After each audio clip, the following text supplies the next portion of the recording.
দেশের বাজারে সোনার দাম আবারও কমেছে। এ দফায় ভরিতে কমেছে ১,০৩৮ টাকা। এতে প্রতি ভরি সোনার দাম দাঁড়িয়েছে ১,৫৫,৮৬২ টাকা। বাংলাদেশ জুয়েলার্স সমিতি শনিবার এক বিজ্ঞপ্তিতে সোনার দাম কমার বিষয়টি জানিয়েছে। নতুন এ দাম রোববার থেকে সারা দেশে কার্যকর হচ্ছে। এর আগে গত মঙ্গলবার সোনার দাম প্রতি ভরিতে সর্বোচ্চ ৩,৫৫৭ টাকা বাড়ানো হয়েছিল। তাতে ভালো মানের সোনার ভরির দাম বেড়ে হয়েছিল ১,৫১,৯০০ টাকা। অবশ্য গত ২০ ফেব্রুয়ারি সোনার দাম বেড়ে প্রতি ভরি ১,৫৪,৫২৫ টাকায় উঠেছিল। দেশের বাজারে সেটি ছিল সোনার এ যাবৎকালের সর্বোচ্চ দাম।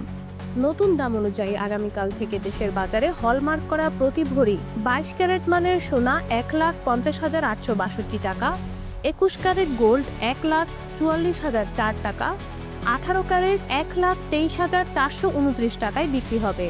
এছাড়া সনাতন পদ্ধতির প্রতি ভরি সোনার দাম হবে ১,০১,৬৪০ টাকা।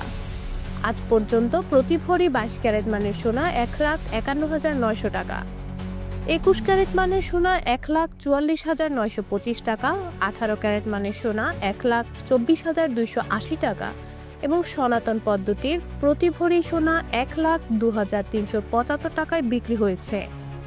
সেই হিসেবে আগামীকাল থেকে প্রতি ভরি ২২ ক্যারেটের সোনায় ১,০৩৮ টাকা, ২১ ক্যারেট গোল্ডে ৯৯১ টাকা, ১৮ ক্যারেটে ৮৫১ টাকা এবং সনাতন পদ্ধতির সোনায় ৭৩৫ টাকা দাম কমবে।